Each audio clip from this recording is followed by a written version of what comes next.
Hello, everyone, and welcome to the Studiotopia Creative Question Challenge.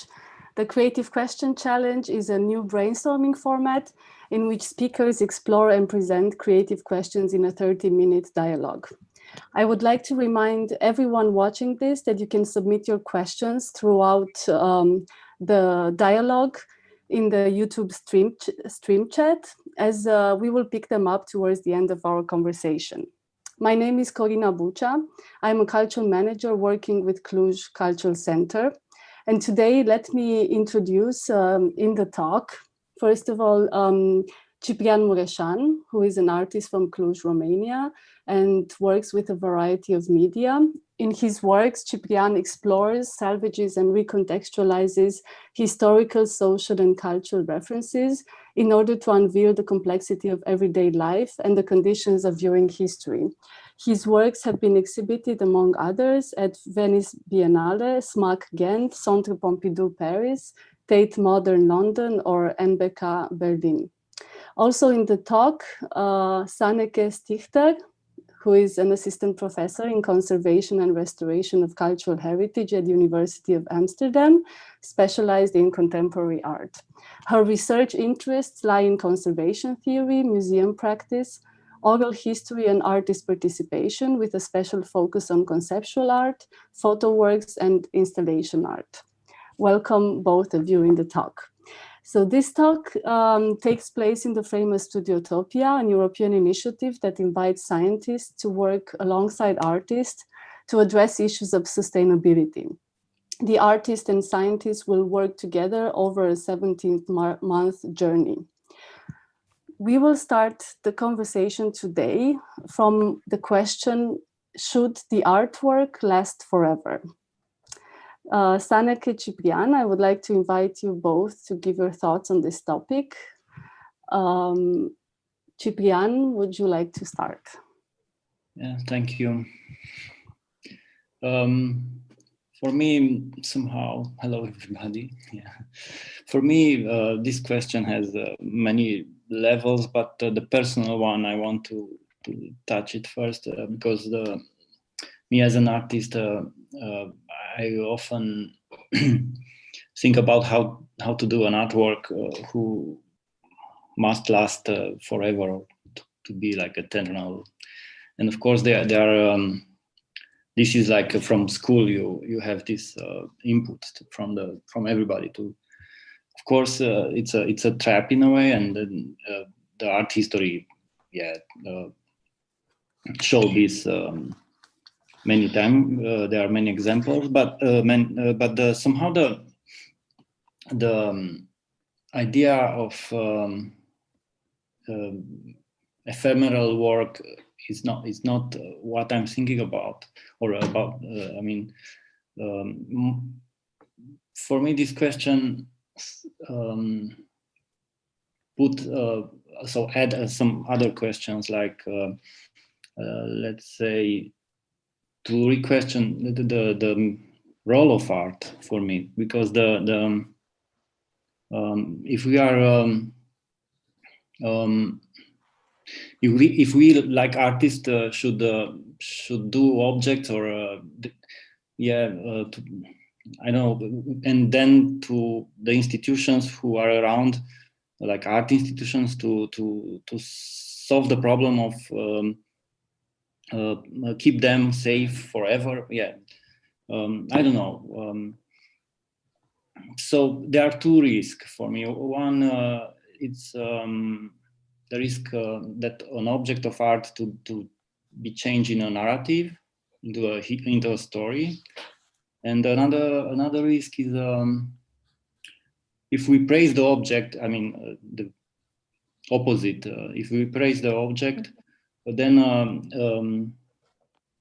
we have to think about the context of the artwork in society. So all the time the context change, then we have to adapt this object all the time. I mean, and somehow in my art works and in what I'm doing, I question, I problematize this. Yeah.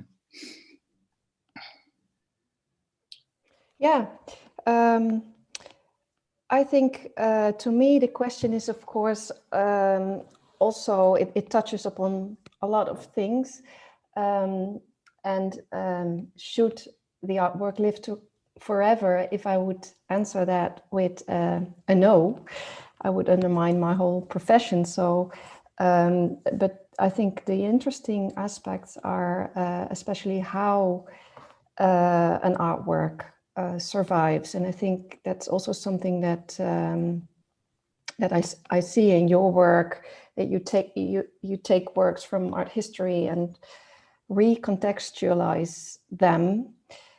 Another aspect that I find very fascinating is why do we conserve? And that's of course a more philosophical question that I would like to mention, because it is not so clearly visible in the Sustainable Development Goals, although it is part of one of them. It's a bit hidden. And then indeed, what is it exactly that needs to be conserved? What is the identity of the artwork? And that's why I think working with conceptual art is so interesting, because that turns around the question, what is conservation? So for me, that's really interesting. And that would actually also be a question that I would like to ask you, what conservation is to you, Ciprian. Well, yeah, I don't know. I mean, for me, this concept of conservation came very late at the beginning. So I end up making drawings lately. I mean, my main, let's say, my main medium is drawing, just because at the beginning I was thinking, as I was trained as an artist, doing something which will, like I told you, should last forever, or something like, I don't know, stone, because I graduated sculpture, stone, bronze or whatever. And then the drawing is one of the very fragile medium, and should be a medium somehow. It's not a, let's say it's an intermediary in the process. It's has a like a intermediary role. Should be like the sketch is the first step now to do an artwork or something like this. So for me, the conservation, I mean, like you said, it's more about, it's like a, yeah, let's say philosophical question. If we as a human being need objects to survive after our death. I mean, after our disappears as a person. Not so. I don't know. If I, let's say, as an artist, I spend a lot of time just thinking about this conservation. It's interesting, you know. I mean, it's you start thinking about the meaning of this, about the yeah. But of course, together with the meaning of art or in the society, yeah. So all the time I re-question what are we doing as an art, me as an artist in the society, because comparing with I don't know what I knew from early education, from communist, let's say, school. Art was used somehow by the power, you know, in kind of propaganda way, or yeah. But now, so all the time I calibrate myself, thinking about what is the role of art. So, and of course has a relation with conservation. Yeah. Yeah, and perhaps if you relate it to hierarchy, then of course the question becomes, who decides what is going to be conserved, and where do we spend the money on? And some things are, of course, preserved because of chance, or perhaps because of the material stability, and that then is a lucky coincidence. But there's, of course, also very important power structures in place that decide, well, this is so unique, we need to, you know, conserve that, or find ways to keep that safe. And those may be even more important, or more have more strength than the physical possibilities to conserve something. So the specific research into molecular structures that tell us how degradation processes take place, how we can stop them, or perhaps advanced conservation techniques using the microscope and so on. Before it gets to that stage, it's an important, important stakes are at play. And to me, that is interesting to explore, whether you can sort of steer these mechanisms or use them in your advantage, or at least be conscious about what it is that make things happen. So that's a completely different take on the traditional picture of conservation, or image of conservation, I should say. Yeah, but somehow, as an artist, I'm all the time I'm thinking that the new technologies, or the new, let's say, but simple, not I'm not thinking about, I don't know, science in a like big, but I'm thinking about the new pigments, or the new very basic level.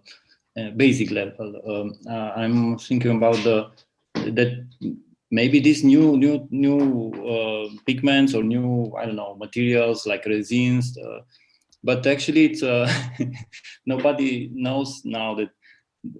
I mean, nobody gives you a certain that they will last forever. I mean, it's nothing. And somehow we are tricked by these new technologies of doing like new pigments, but this is not the point. Is my idea was also about the accumulation of and overproduction in art, let's say art field. That me as somehow in the start, when I was studying, for me it was too much. I had to study all the history, and then I discovered local artists, because Romania was part in the, let's say, in the shadow of art history in the last 50, I don't know, 45 till 89, and so it was in the shadow, and somehow I discovered new local artists, and then so with this accumulation of information and of I try to work. Yeah, that's why when I draw these layers, all superposing the layers of art history until you get kind of let's say I don't know, like the like a soup, you know, with everything, and yeah. I would pick up on what Ciprian was saying now about this accumulation, and of course it makes me think of expanding somehow the reflection on art, or the work of art, not just as an object or an very material in its very material form, but of course, if we think of very physical forms, we're thinking directly of conservation. But if we were to expand the idea of conservation, of conserving or preserving works of art, it also applies in different ways to I don't know, to ideas, to concepts, to stories, to everything in between the physical object, right? And I imagine that there's also a kind of a narrative that conservation has to bring in order to somehow impose certain hierarchical type of selection, let's say, a certain selection or a certain filter. Do you feel, Sanneke, that your field of work does have this power? Because you were also mentioning the word power. Yeah. Well, from a traditional standpoint, of course, conservation is very much in place to preserve the physical and material instantiations, perhaps, of artworks whenever they become alive or are shown to the public, because sometimes an artwork can have a different configuration depending on what it is. So that is the natural sort of habitat and ethical codes that you bring. And that can be very annoying if for instance, a curator or a director wants to use artworks to go on loan to another institution or to include in an exhibition where it needs to be adapted or so. Then there's also always hopefully a conservator involved to see what aspects could be reversibly adapted, for instance. So that traditional take is, I think, still very much in place because a lot is possible and not many people are aware of the possibilities and the creative thinking that you can use to look for possibilities. But sometimes, of course, it's impossible to keep ephemeral parts or perhaps plastic components that degrade very much.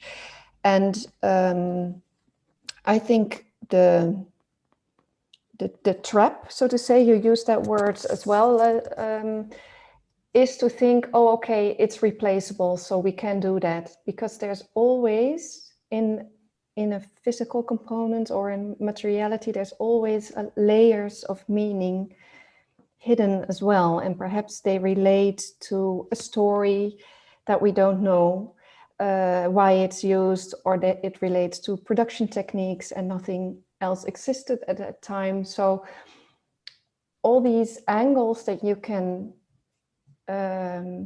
think of in relation to artworks, I think, need to be explored. So at least attention needs to be paid, and it's not always the case that there are conservators involved in museums, and there are many museums that have no conservators at all on staff. So yeah, it would be nice if that could be changed.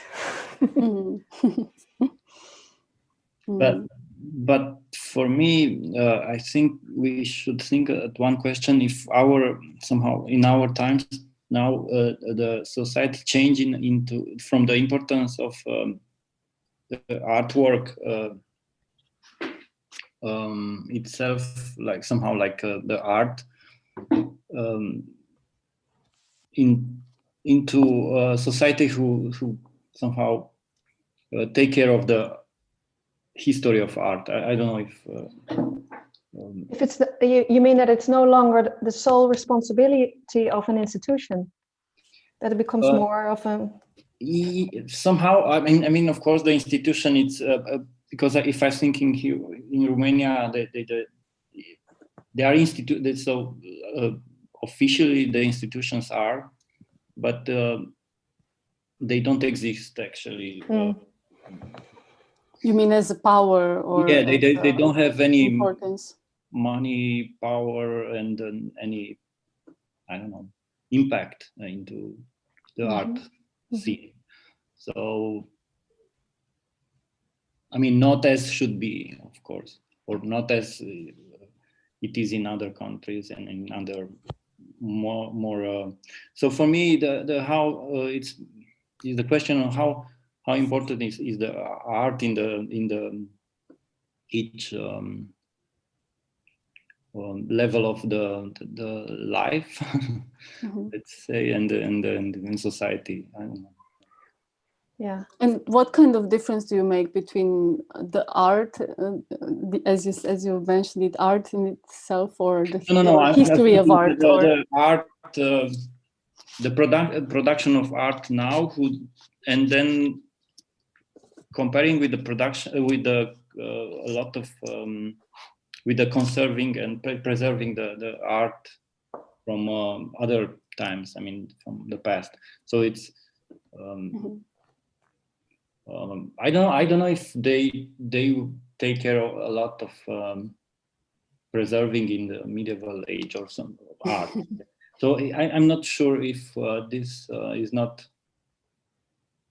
I don't know if it have any relevance, but for me, somehow as an artist, it has. So yeah. Mm-hmm. I would just like to remind those watching that you can still submit your questions in the YouTube chat. If there are any, we will pick them up on the way. We have a few minutes left of our talk.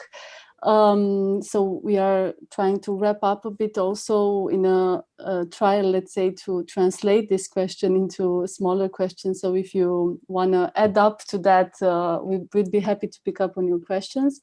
Otherwise, I wanted to come back a bit to the initial question, should the artwork last forever? Because, maybe a bit expose our intention towards this question, because we started and we ended up formulating this question rather as an indirect way of asking what is the relationship between art and sustainability, right? This is one of the topics and one of the lines of through which we try to connect science experts and artists together in the Studiotopia project.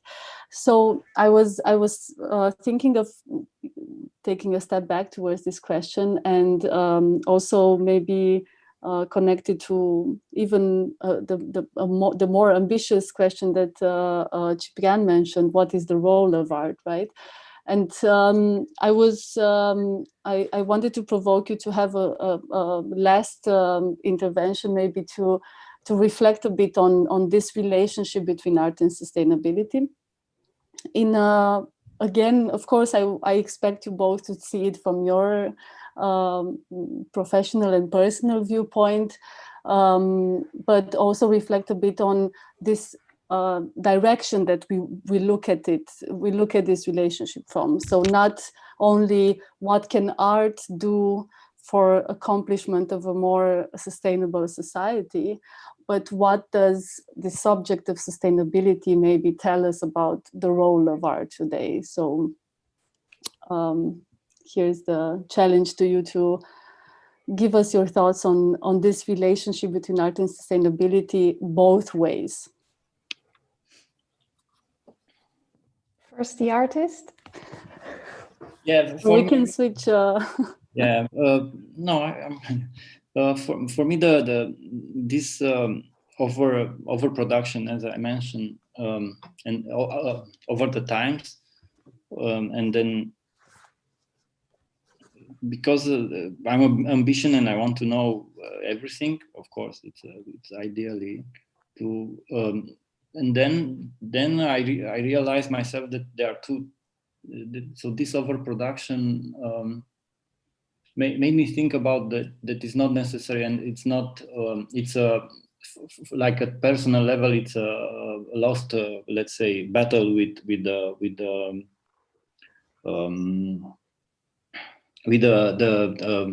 perennity of art, let's say, of my artworks, I mean, of my art object or of my art product. So I'm thinking but in that tradition of also I mentioned about the ephemeral art and about the let's say, self-destructive art, as Gustav Metzger did, or or other artists who work with this, let's say,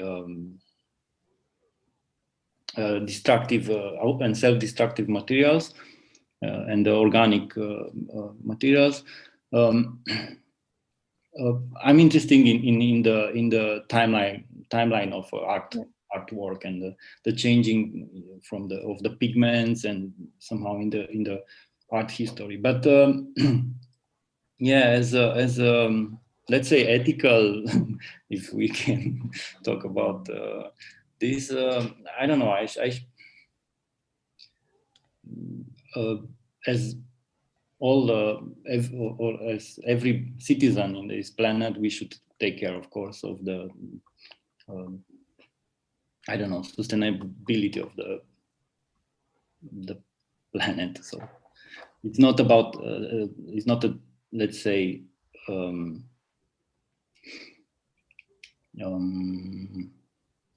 so you don't have to be an artist to talk about this or to be aware about this. All the citizens, we should be aware of this. Yeah. Mm-hmm. Well, and to think creatively about it is, I think, very, very important to society, because if we go on the way we do, we're all warned that we see, you know, terrible things happening. But to my profession, if art is sustainable in itself, then that would be actually ideal from my mission, to have art there without any trouble or problem. And then conservation wouldn't be necessary in the traditional sense. But of course, preservation is much more important, and to be aware upfront what you want to, what you need for systems, for things to survive. It's a very abstract way. And I think if you have some sort of an ecological system that where use and reuse are in place and in balance, that can be very good.